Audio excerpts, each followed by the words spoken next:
And welcome back to the Hot Lap, all the news in F1 practice. As you can see, dominating F1 practice is the somewhat controversial Williams Albon crash / decision / Logan Sargent not being in the Australian Grand Prix because of that Albon crash. Yes, they've decided Albon crashed. Albon couldn't have his car fixed in time, so they've given Logan Sargent's chassis, so to speak, to Alex Albon. What do you guys think? More on that in a bit, because we've also got worst practice for Lewis Hamilton for quite some time. He's really unhappy with the car. Unlike George Russell, we have Sainz very happy with the car. Fair play to Sainz as well. He's not doing too bad at all. And at Zach Brown signs a new deal with McLaren. I didn't even know that was up, but there we go. More into that. But let's get into the practice. Practice 2, which is, let's be fair, the most representative session. So it was Leclerc fastest by nearly 4/10 of a second. But I don't think Max had his best lap. That's still fairly significant. And he was over 4/10 faster than Sainz, who I think, considering he's coming out of surgery, did a really good job. I was almost thinking, goodness me, Sainz, you know, you're a bit silly really doing that. But he did look like somewhat uncomfortable. Yeah, uncomfortable. Let's go with uncomfortable in relation to the interviews. Lance Stroll in 4th, Alonso 5th. So it's not looking good again for the Mercedes boys, is it? With Russell in 6th. Piastri in his home is 7th. Perez is 8th, 8/10 off the fastest, but only about 4/10 off Max Verstappen. Still, is that going to be good enough? If that's the grid for the race, oh dear. 9th, Lando Norris. Yeah, he topped FP1. Those McLarens not looking as strong as I kind of hoped. I was kind of hoping maybe a puncher's chance of a McLaren podium, a Piastri podium in Australia. But alas, apparently that's not to be. So we've got Tsunoda in 10th. Yes, faster than Ricciardo by about kind of 3/10. As you can see, Zhou in 11th. Sargent in 13th. But Albon, yeah. Not bad for Sargent, though, 13th. More on that later. Bottas in 14th, 15th Gasly, 16th Hulkenberg. Gasly 5th up there in 15th. Ocon 17th. Hamilton all the way down in 18th. 1.5 seconds slower. Now, nearly a second slower than George Russell. So something is wrong with the car. He's not that much slower than George Russell. It'd have been like about 2 or 3/10. I'd have given that. 19th, the last but no means least, obviously, is Kevin Magnussen. So, yeah, so who is looking hot and who is looking not? So, hot or not, who is looking hot in practice? Who is very much looking not in practice, for want of a better expression? We have got the rundown. So, our first not, as in the opposite of hot, this guy here, Daniel Ricciardo, again, slower. Very much so than his teammate, about 3/10 off Tsunoda, and I think practice 1 as well. He was a tiny bit off. This man is under pressure. We said that coming into the weekend. In practice, not looking as good as his teammate. Obviously, there's a practice 3 session to go. Some people hold things back until qualifying, but I don't want to be here talking about Danny Ricciardo being one of the losers of qualifying. I want him to be one of the winners. Top 10. We want Ricciardo in the top 10, don't we? Alas, are we going to get Ricciardo in the top 10? I'm not so sure. Next up, yeah. I'm so sorry to do. I mean, Lewis Hamilton. I mean, what is going on? 18th. Bear in mind, Albon wasn't in the session. Second to last. Lewis. Yeah, definitely needs to improve. It's all about the setup, I believe, but they really need to get that setup right for practice 3. Hit the ground running. Probably do a few more laps, I'd imagine, than most people will. And fingers crossed, hopefully Lewis can come good. Fingers crossed for that. And also not, here we go, the man, the pantomime villain for some, if you look on Twitter, Alex Albon taking that seat from Logan Sargent. Yeah. Alex. What can I say?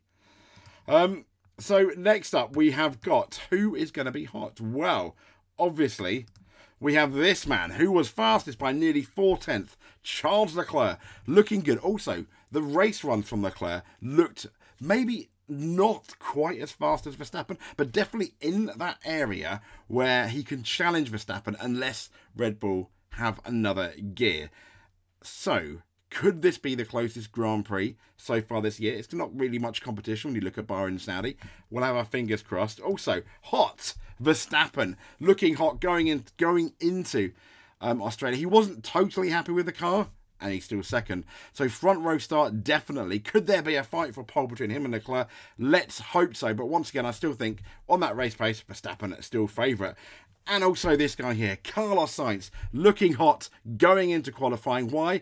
Well, considering he's just had surgery, he is up there, and I mean, potentially he could even beat Perez if you look at the way Perez is going at the moment. But once again, that Red Bull pace is really, well, the Red Bull pace is genuinely quite hot. So I guess we will see.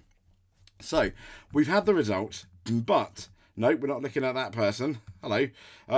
Price drop alert, apparently, in Temu, if anyone's interested. But we're looking at Alex Albon in Logan Sargent out in that shock Williams swap. So Albon will take teammate Logan Sargent's place for the rest of the Australian Grand Prix weekend, with Williams unable to field two cars at Albert Park. Albon, as you may know, crashed during that FP1, and that damage meant Williams were forced to withdraw the chassis for the remainder of the Grand Prix. So the chassis is going to be returned to the team's HQ in Grove, but the team did not bring a spare with them, meaning it quickly became a case of who is going to be driving on Sunday. So bad Williams for not having a spare. Kind of embarrassing. What an embarrassing situation for Williams. So you can't, yes, you can blame Albon for having the crash, but you can certainly blame Williams for not having that extra chassis. Williams have now confirmed that it will be Albon with Sargent. Sargent forced to sit out through no fault of his own. Was it 2010? Anyone? Silverstone? Not bad for a number 2. Hashtag Mark Webber. Yeah, it kind of seems a bit similar to that, even, but slightly more savage. Team principal James Vowles says, "We are hugely disappointed that the damage sustained to the chassis has meant we need to withdraw it from the weekend." Yeah. I bet you are, James. I mean, Williams here defending their decision, sacrificing, and it is a sacrificing the F1 car for Albon. What does that say about Logan Sargent, though? I mean, he's 13th in practice 2. Does that say, we have no faith in you, Logan? Why did you sign him then, Williams, if that's how you feel? Why did you sign him? Yes, we feel that Alex Albon is best for the points. 1 point can mean so much. So what side of the fence are you sitting on? The Logan side, the Albon side, / James Vowles side? I mean, Albon crashed. So from a sporting point of view, you'd think, well, okay, you crashed. It wasn't like it was a failure of the car. You crashed. You suffer the consequences, surely. But then, Williams, as kind of like a business, they need all the points they get. If they think Albon can score a point, then from that argument, you can understand why they're putting him in the car instead of Logan Sargent. I mean, you would, out the two, you'd definitely put your money on Albon scoring a point. However, if Albon doesn't score a point or has a bad weekend, I think this is going to continue.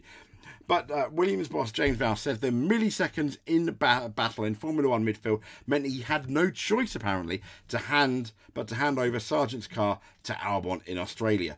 With Albon's original car being damaged beyond repair, a crash in opening practice, Williams had no spare, so they gave it to Logan Sargent. But rather than it leaving Albon's on the sidelines, this is from motorsport.com, as you can see, it took the controversial choice to give him Sargent's car instead, forcing the American out for the remainder of the weekend.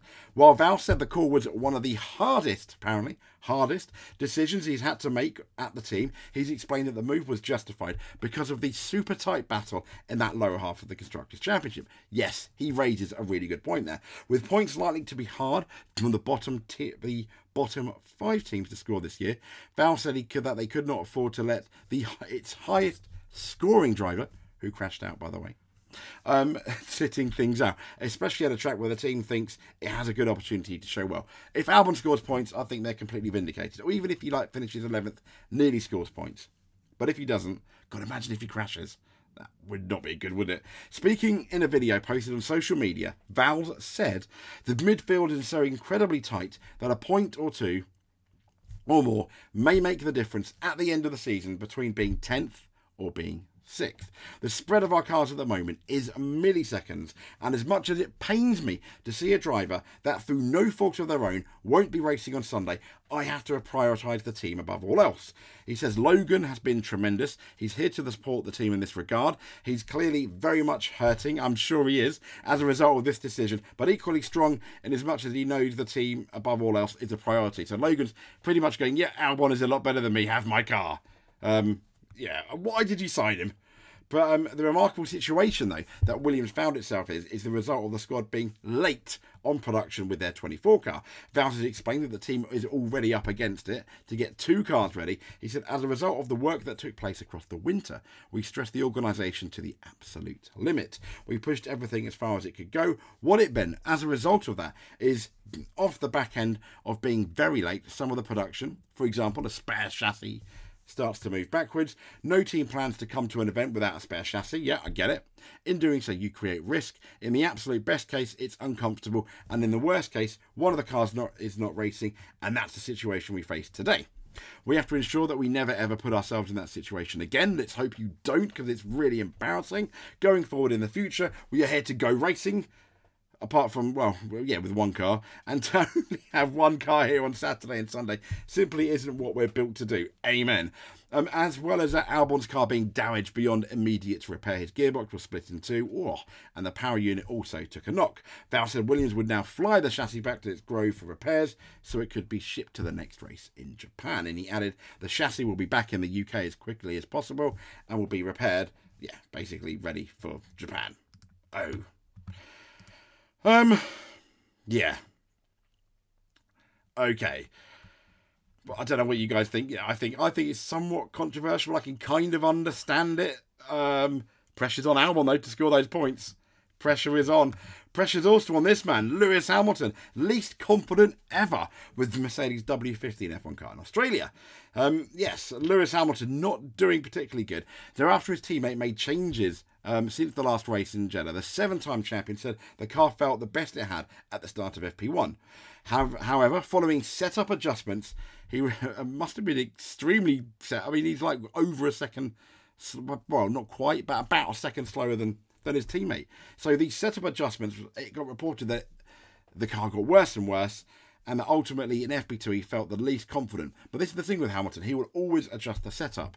But at the moment, which sometimes, you know, is, I'm sure, one of the reasons why he has been so fast, why he's won 7 titles, why he's the most successful driver in F1. But then it feels like recently the setup changes is, I don't know, are they so extreme and weird that it's obvious that it's not going to be, well, not obvious it's not going to be fast, because obviously, you know, he's got more of an idea than I ever have. But I don't get it. He keeps fiddling with it, and it gets bad. What are his side of the garage doing? I mean, he finished the session in 18th, and he said, I obviously don't feel great. We had one of the worst sessions I've probably had for a long time. FP1 generally felt quite good, he said. The car in the FP1 run felt the best it's ever felt, and it's got worse and worse. And then we made some big changes into FP2, and it was tough. He added that after the session, I felt the least confident I've ever felt in this car, but there are positives from that FP1 we had. Hamilton's teammate George Russell had a better day though, taking 3rd in FP1 and 6th in FP2. George said, I felt pretty comfortable out there from the beginning. We made some changes since Saudi and Bahrain. We are still trying to understand the car further. When we looked at practice, we did have a live FP1 watch along, which I think I've never done before. So thank you to anyone, the people that did eventually join. And what I did see though was those that really fast chicane, turn 9 and 10. Yeah, a lot of the cars were going off, particularly the Mercedes. That rear snapping again on Hamilton's car. Every single lap is so valuable. You're learning more and more about it, says George, and trying to get into the sweet spot. And George very much is in the sweet spot, I think, compared to his teammate Lewis. So Sainz, very happy. Yes, this is from race fans. Sainz very happy with his first day back in the car. He's happy I think he's happy to have just survived that first day back in the car following his appendix surgery. The Ferrari driver, as we know, missed out on Saudi Arabia, but after his first day back in the car, he was 3rd fastest behind his teammate Charles Leclerc and Max Verstappen, and he said he was pleased to have gotten through 2 complete practice sessions without any problems. He said, I'm obviously a bit tired after a full day of practice and not being 100% physically, but I felt like I had a good day. He went on to saying, I managed to complete the whole program. If you would have told me a week ago that I could do a whole practice without issues, I would have been very happy. I'm very happy, very physical. I'm very happy. I'm very happy for that. Obviously, I need a good night's sleep and a good recovery for tomorrow, but I felt good. But his teammates out in front, Sainz admits he did not push as hard as he could because of a precaution. He said, I think particularly Charles looked very quick today. On my side, obviously, I took it step by step, getting into a bit of a rhythm, not at the limit of the car and not the limit of myself, but I think with more laps and getting a bit more confident with how everything feels, I think I'll be faster tomorrow. And hopefully the battle for pole position will be together with him against everyone else. I mean, fingers crossed. So, last but not least, Zak Brown has signed a new deal with McLaren. He's going to remain the CEO with McLaren until 2030. Not bad at all. Yes, he joined the Logan OUT in 2016, initially as the executive director of the McLaren Technology Group, before moving on to his role as the CEO in 2018. Now, as we know, McLaren has massively expanded its racing activities. They've now got IndyCar, Formula E, Extreme E, and alongside its historic F1 team, all under Zak's vision. And he said, I am thrilled to continue leading McLaren racing and to be part of such a historic race team. He says it's a privilege to work alongside the talented men and women across McLaren Racing's different race series. Together we will continue to push the boundaries of motorsport and strive for the highest performance on and off track.